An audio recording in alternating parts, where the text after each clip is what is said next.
going to go ahead and start, but when Kathy's in charge. See, that is she who must be obeyed right over there. Oh, yeah. Tell them.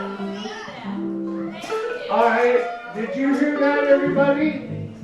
For the next hour, this is she who must be obeyed. Next 7 weeks. For the next 7, well, I can't be here to enforce it. But I'm big and I'm ugly. I'll tell you that right now. Quickly. It's chairs. Plenty of chairs.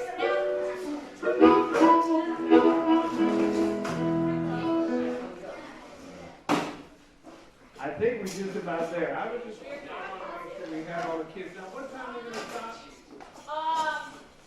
1:30 an hour. Yeah. Yeah. You guys ready for one? Okay. All right, now, if we could do a quick review of last time. Does anybody remember the last name we mentioned? The last name of a person, they wanted a white boy who sounded black, and his name was? That's right.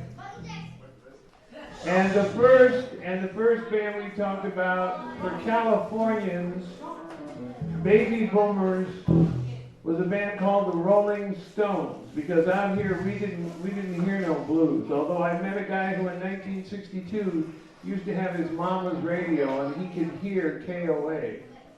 And he heard the real deal. But for those of us who'd never heard the blues in our whole lives, it had to come from England first. And we are so grateful, because otherwise we'd be here singing, "Does your chewing gum lose its flavor on the bedpost overnight?"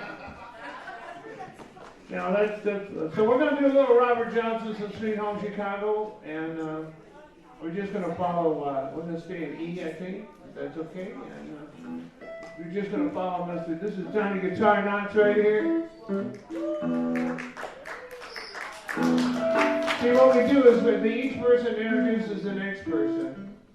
So Johnny Guitar Knox, he recorded Tore Down back in 1991. And it was one of the first blues singles recorded in Sacramento.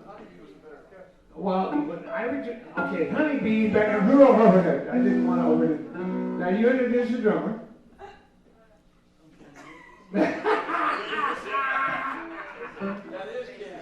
Alright, Ken Nichols. Over there, that's Joe Lev. That's Joe Lev. He's been around so long, he's been 16 twice.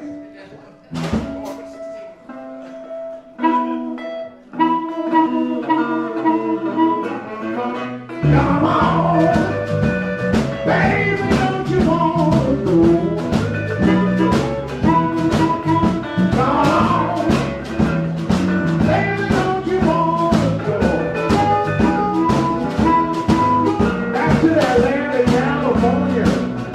Sweet home Chicago. Come on, baby, don't you wanna go? Come on, baby, don't you wanna go? Back to that land of California. Sweet home Chicago. We're gonna do some math right now.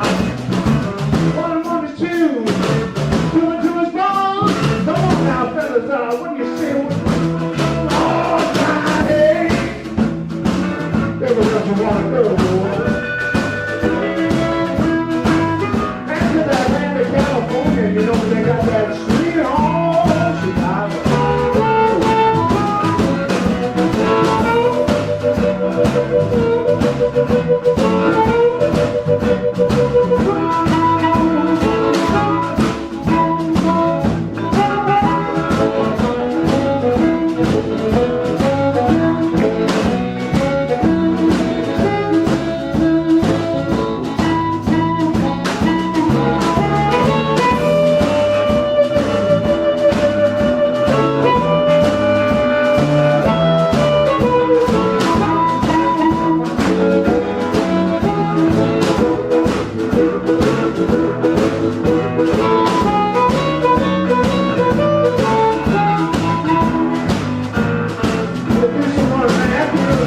Three and 6, 4 and 4 is 8.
from our generation was like peeling back an onion. You had to go through so much stuff to find out who created this. First time I heard this song was by a cat named Magic Sam. And I just fell in love with Magic Sam. And I had no idea he was doing songs that were written by other people. But that's the blues. The blues is a tradition. When Robert Johnson was recorded for his two famous sessions, first of all, he wouldn't let anybody in the room with him. When Robert Johnson played guitar, he sat with his back to the audience. He didn't want anybody to see what he was doing.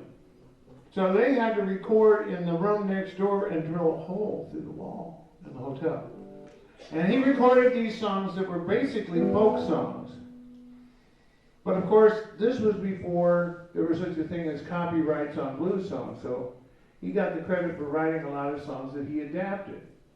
But he started a tradition, and believe me, even today, it takes two guitar players to play what that man played, just by himself. Two guitar players. Did anybody ever see the movie Crossroads? And you're ashamed of yourself for watching a Ralph Macchio film? I don't blame you.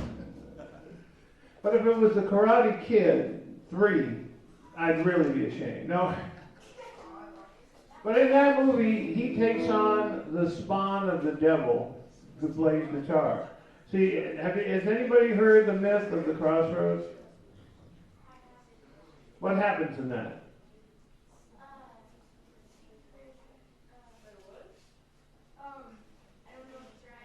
Well, just try it. You know, we're musicians. We're not teachers. We're not grading anything. Isn't there something like you put your picture in the center of the crossroads and make it feel like being Yeah, you go out. Do you know how dark it gets? Have you ever been to the country? I mean, really to the country where there are no street lights, where people turn off their, and sometimes there's nothing for miles, and you can sit on a chair at this crossroads, and supposedly Satan, could it be Satan, would come by, pick up your guitar, play it, hand it back to you. And that was the myth of Robert Johnson. Now recently they discovered instead he went to Alabama and worked with a guy named Ike Zimmerman. Now that was in the latest issue of Living Blues. But the pictures of Ike Zimmerman look suspiciously like the devil. So I'm confused. No, Ike Zimmerman, a lot of the great blues people never got recorded. And those that did, you know, maybe they'd make a single. You all know what a single is. Nowadays with downloads, that's one song or two songs. Now downloads, we've gone all the way back around the corner and under the tree. Mr. Knox, is there a song you'd like to do for us? We're going to pass this microphone around like it's something. We have one microphone and a noise maker. I went to those crossroads. I heard that guy years ago. He never got on record, but he's supposed to have been the guy that. See, Robert Johnson was not much of a guitar player around, hanging around some other old blues guys, but they used to make fun of him when he'd try to steal their instrument while they were on break. They'd come in from break in the barn dances and stuff and catch him playing their guitars and say, "Get away from that, Robert." And then he'd run off. And he ran off for 9 months one time and hung around with Ike Zimmerman. Yeah. Ike Zimmerman must have been a heck of a player. Anyway, flash forward to 1949. All right. B.B. King. Now, if you ain't heard of B.B. King, what's wrong with you? Oh, okay. All right. B.B. King, 3 o'clock in the morning. B.B. King's first hit. He got that from another fella that big influence on me, a big influence on blues and rock and roll and all music. Named Lowell Folsom. 3 o'clock in the morning blues. Kitty, just like a blues. 1, 2, 3.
One of the things about the blues is once it's got you, you're in trouble.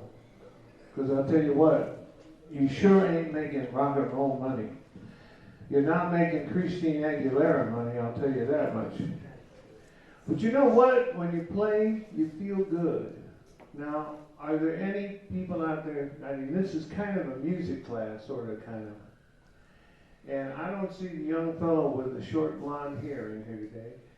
He was saying he was a guitar player. We got any musicians here? Got any musicians here? Yes. And when you're in the zone, you know what that means? Yeah.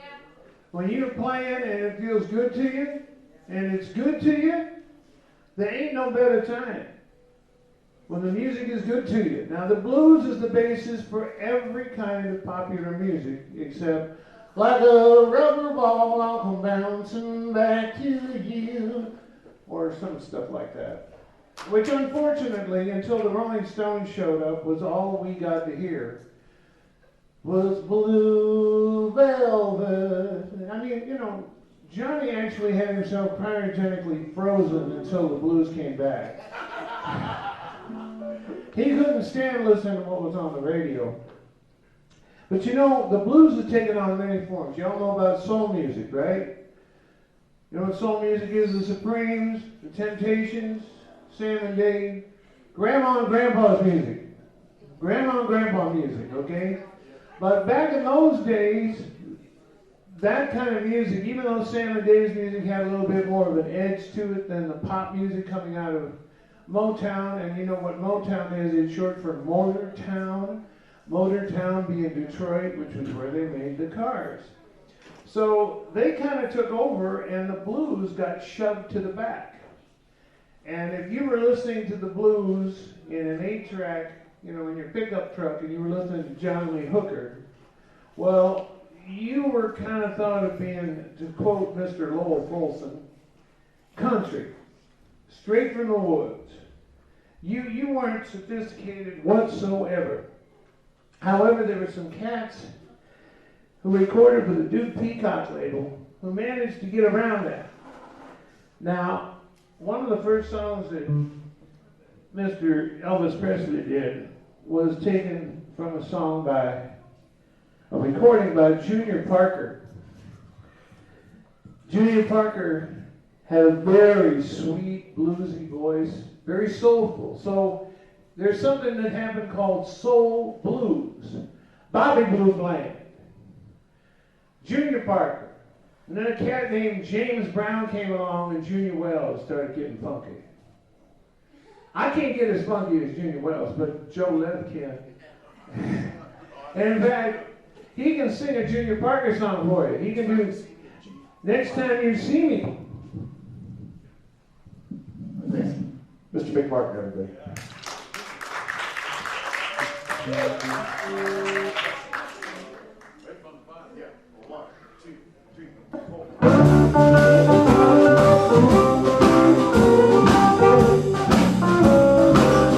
It's not easy, things that we would say. It's time to see me, things that we would say. If the words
Joe Love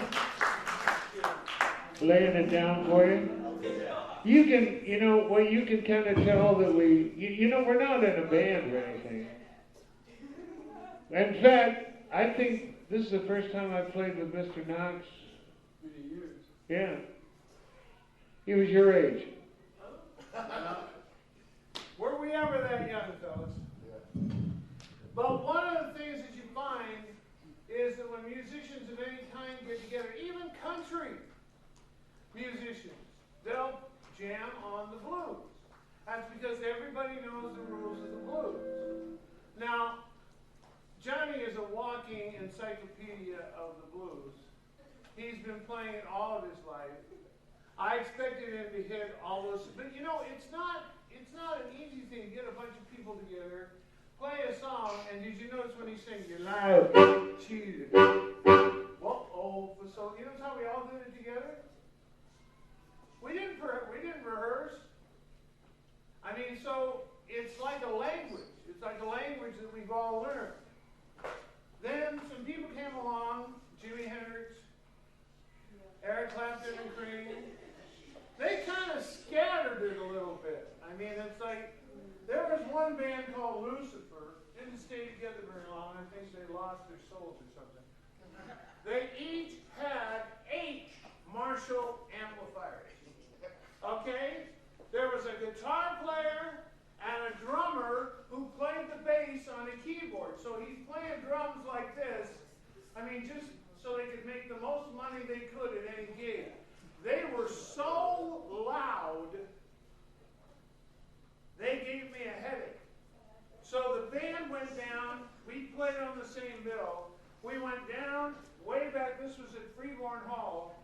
And there was a dressing room. And there was a mattress. We put a mattress up against the door and plugged our ears with toilet paper, fresh toilet paper, if you don't mind. Okay? And we could still hear it. It was so loud it hurt. So there are extremes, but the blues has been responsible for a lot of things, including anybody like metal? Okay. When you talk about metal, you're talking about one man, Willie Dixon.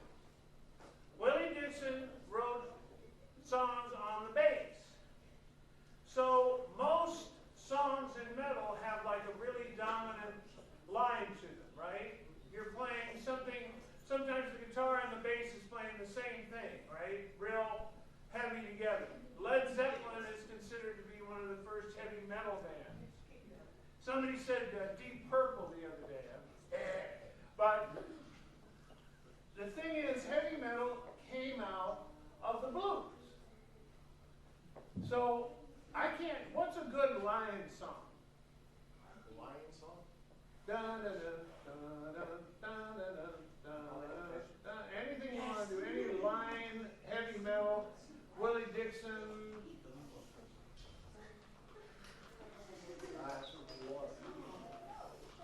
Yeah, well, anything else. Let's do it. I asked it for water, and I'll sing whatever comes to mind. That way, I'm not like you. I don't know the words exactly.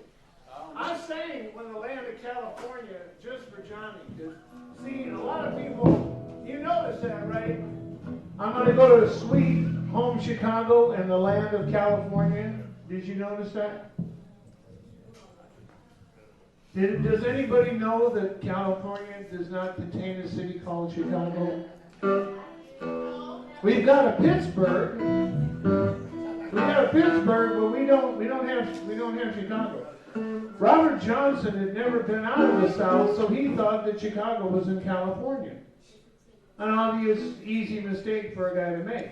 Okay, so where were we? Oh yeah. So black people were listening to soul music and jazz. John Coltrane, Miles Davis, and the people who wanted to party down were still listening to the blues, only it was played by organ trios like Jack McDuff and the Heaton System, Jimmy McGriff, Robert Griffith, Richard Groove Holmes, and that kind of stuff. But the blues was still going on, and we'll just, whatever you guys want to do. You want to just pick a line and play it?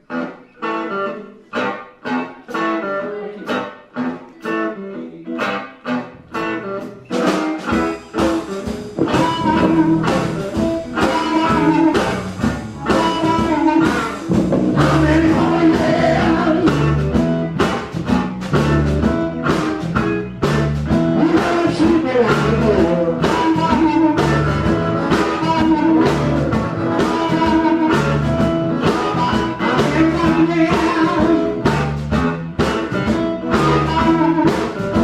She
of Howlin' Wolf lyrics, but the thing about Howlin' Wolf is he said the audience wants both, and that's what I give them. He would get out. First time I ever saw Howlin' Wolf, okay? I'm in Berkeley on this college campus. He's got a drummer, and none of his drum set matched. There's a big hole in the bass drum. All the cymbals were cracked. You know, I was from West Sacramento.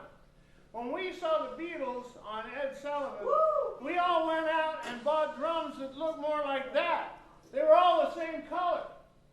This was Willie Big Eye Smith playing with Howlin' Wolf on tour, and everything that could happen to those drums, I mean, the cymbals were turned up, cracks in them, and the bass looked like somebody ran over it twice with a car because they figured the first time didn't do the job.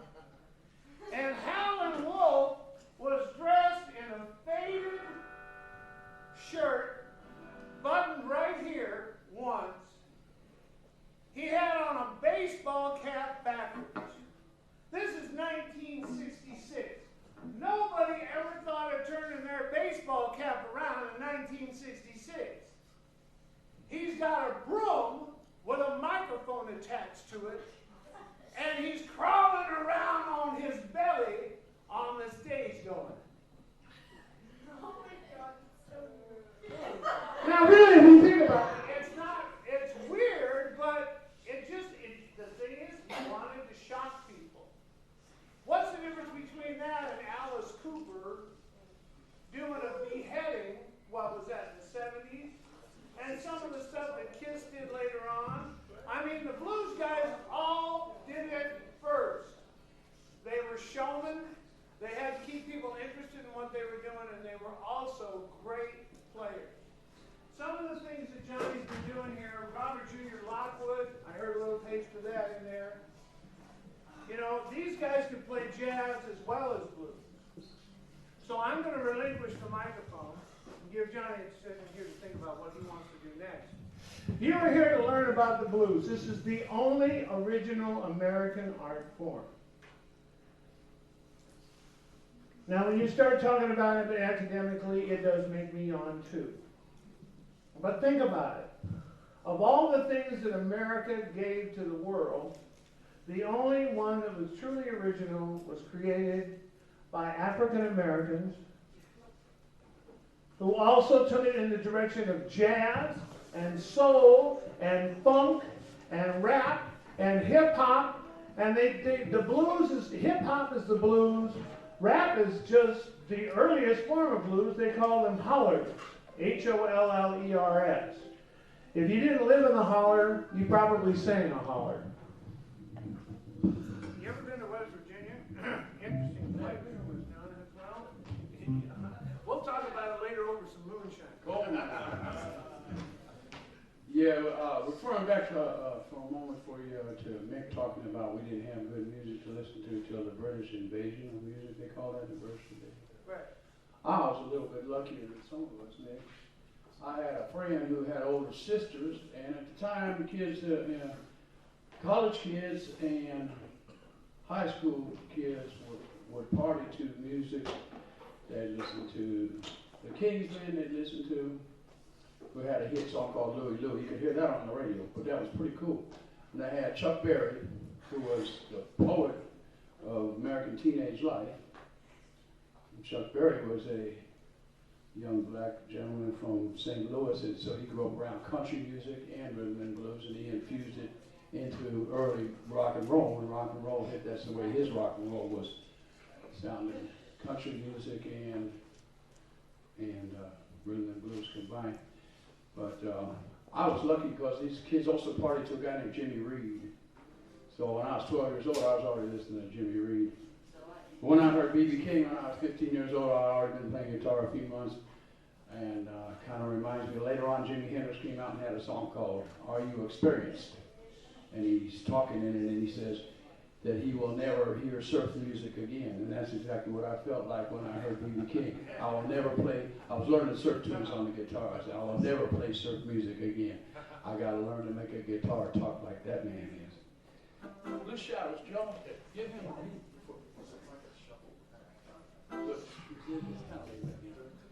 Anyway, here's another one, the same story, B.B. King. These guys traded up songs. Lowell Fulson had a little hit. They were only sending his stuff out here on the West Coast. He was first recorded in Oakland, but he was started to be a bigger deal, so Chess Records, who had bigger distribution, contracted with the guys that had, they moved him to L.A. to record a little bigger distribution, but the Bahari brothers couldn't even do what the Chess could do. So Lowell eventually went to Chess. But in the meantime, B.B. King, he knew Lowell Fulson was one of the pioneers, the forerunners, the front runners too. The electric blues guitar, T-Bone Walker and Lowell Fulson. You hear the name T-Bone? T-Bone, that's the electric blues guitar right there. Lowell Fulson, he gave this another one. He gave the one I did at 3 o'clock in the morning blues to B.B. King. This is Blue Shadows Falling. And this was written, there was a lot of proximity between, in musicians and in the entertainment world, between black and white people. It wasn't on just the street level and everyday life level why the Reverend Martin Luther King and the people did the things that they did in the 60s because they had to, but among musicians it wasn't like that. And Roy Rogers and the Sons of the Pioneers had a song, Blue Shadows on the Trail. And Lloyd Glenn, great blues piano player, heard that song and said he liked it, and he gave him a song idea for Blue Shadows Falling.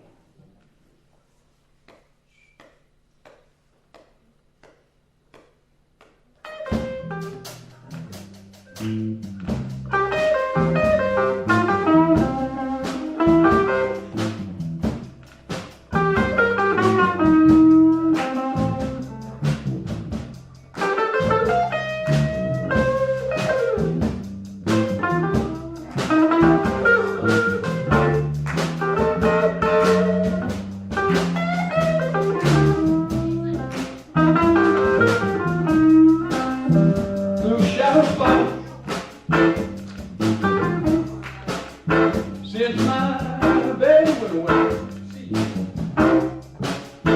blue shadows falling. Since my baby went away, well, you know the blues, my companion, every night and every day. Blues, my blues, when my baby said blue walking in the morning, when my baby said you know, I wish I could change my mind, but I know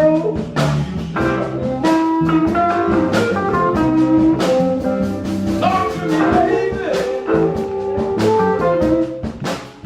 If it's just like telephone, talk to me, baby. If it's just like telephone, I wanna tell you.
because I've never played Blue Shadows Falling in my whole life. You know, I've got a radio show on Saturdays if you get real bored. It's on at 1 o'clock on 90.9, and I play every kind of blues influenced music. In fact, I get in trouble. People call up and say, "That's not blues. That's not blues." Wait 20 minutes, and you know, it's like not everybody wants to listen to 4 hours of classic blues, because the older we get, the more technology keeps moving, right? So music starts sounding funny. When I was, I hate when I say when I was your age. Somebody hit me with something.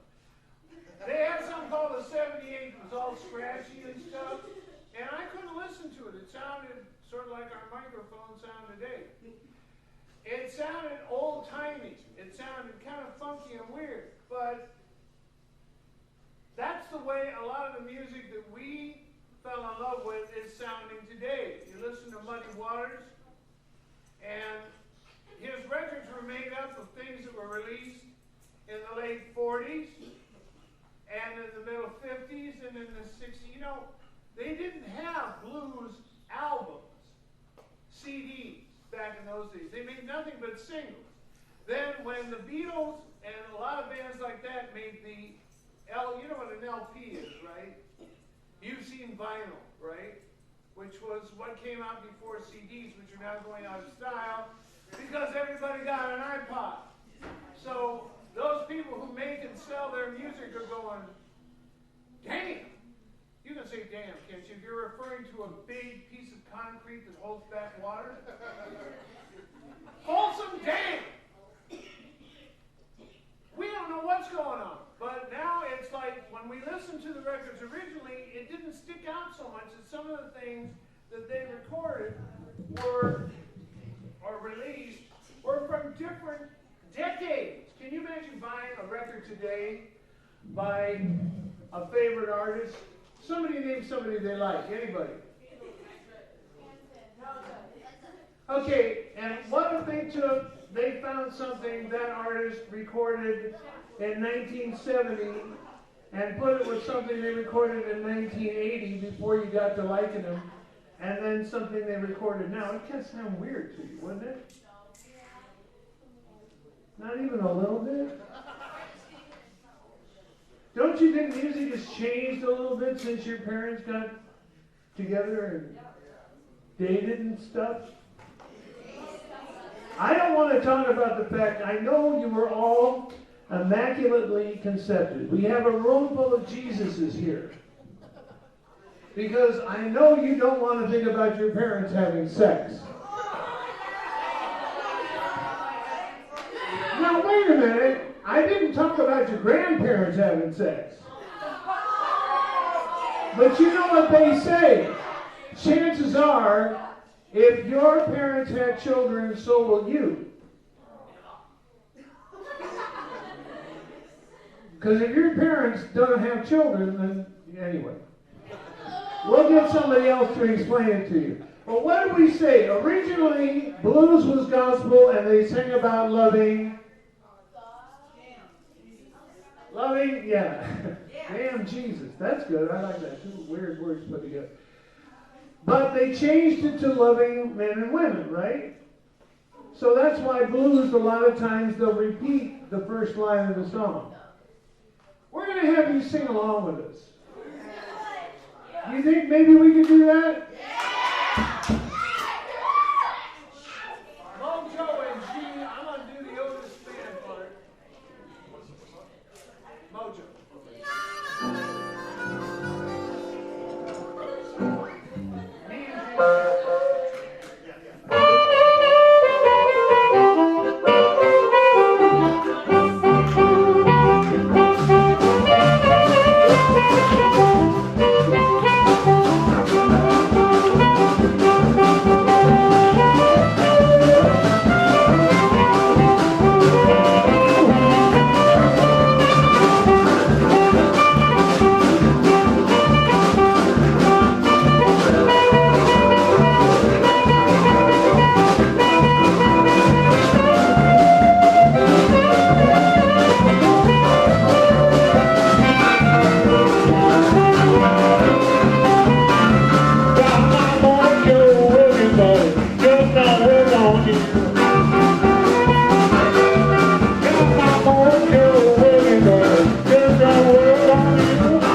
stand up. Get on up. Come on, stand up for a second. I'm going down to Louisiana. I'm going to bring back my mojo hand. Everyone stand up. Take a deep breath. Going down to Louisiana. Come on, baby. Let's stand up for it. Let me get a mojo hand.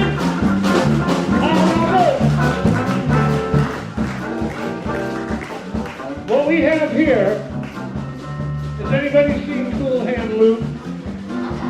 What we have here is failure to communicate. I want you to stand up for just a little bit here. You can look at your watch and stand up for a minute. Stand up for a minute. Stand up for a minute. Stand up for a minute. Awesome.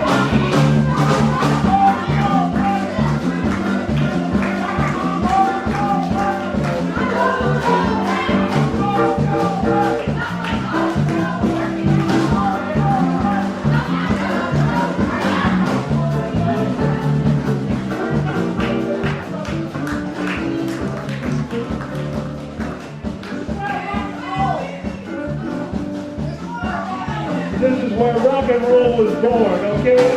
They took the music out of the church, and they had the congregation, but they were drinking.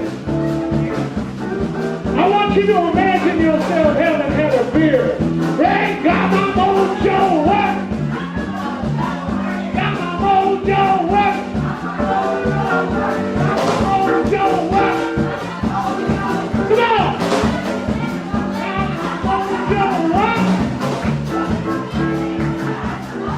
You take it off?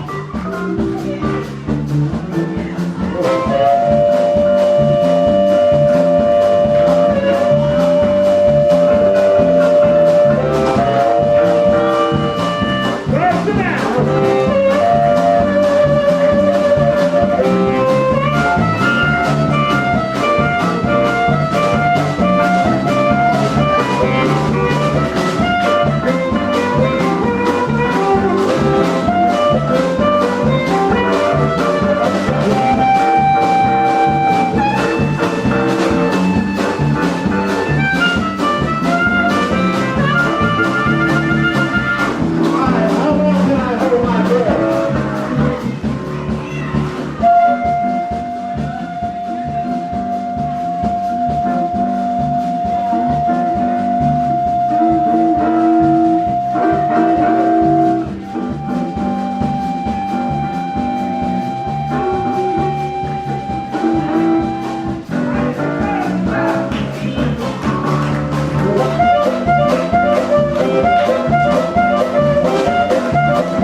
Sacramento. I know what it's like. I sat in the back of the room. I said so far back in the room, I wasn't even in the building anymore. We used to have windows on the side. When the teacher would turn his back to write something on the board, that whole row would go out the window. We'd all move over. I always like to be in school here. You got 5 more weeks? 5 more weeks? I want to tell you something.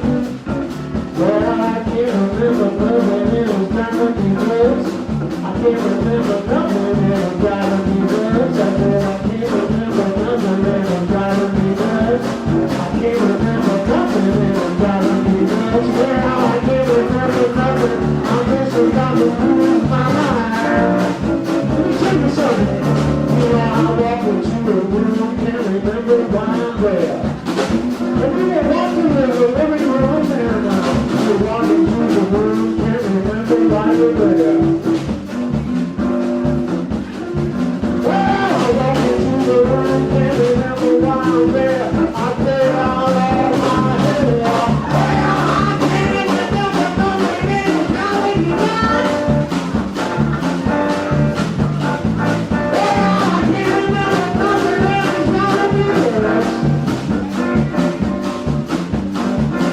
I can't remember nothing that's driving me nuts. I'm just about to lose my mind. You know, baby, I give you all my money. And you said thanks for the change. I bought you a brand new Ford. You said I wanted a Cadillac. I took you out for a prime rib dinner, baby. And you said thanks for the snack. I gave you 7 children, honey. And now you want to give them back. I went down to Louisiana. I bought myself a mojo. You know what a mojo is? That's a magic charm. It's supposed to make people do whatever you want them to do. I spent $750 on a mojo, baby. But it just don't work on you.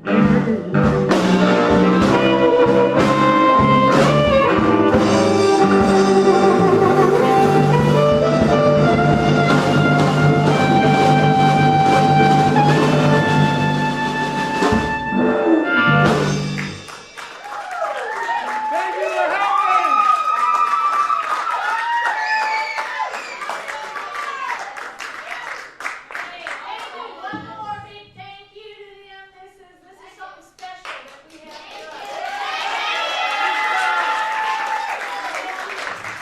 Did you have even a little bit of fun? Even a little? Was it better than sitting in a classroom? Was it better than detention? Then we did our job. Let's hear it for the wonderful musicians up here, okay? In fact, Cynthia James, if you will, please come up and for this one moment act as the master of ceremonies. That way I don't have to introduce myself and you can introduce all the musicians. Thanks so much. Over here we have Ken Nichols on drums.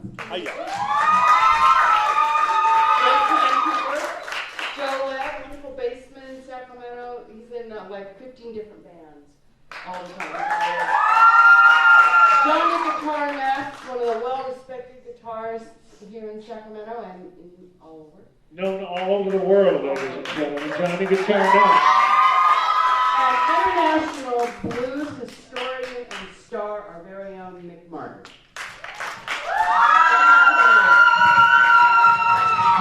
And thank you, Kathy Elias, for working so hard to make this happen. She had to move heaven and earth just to get this together for you, okay? So give her some props.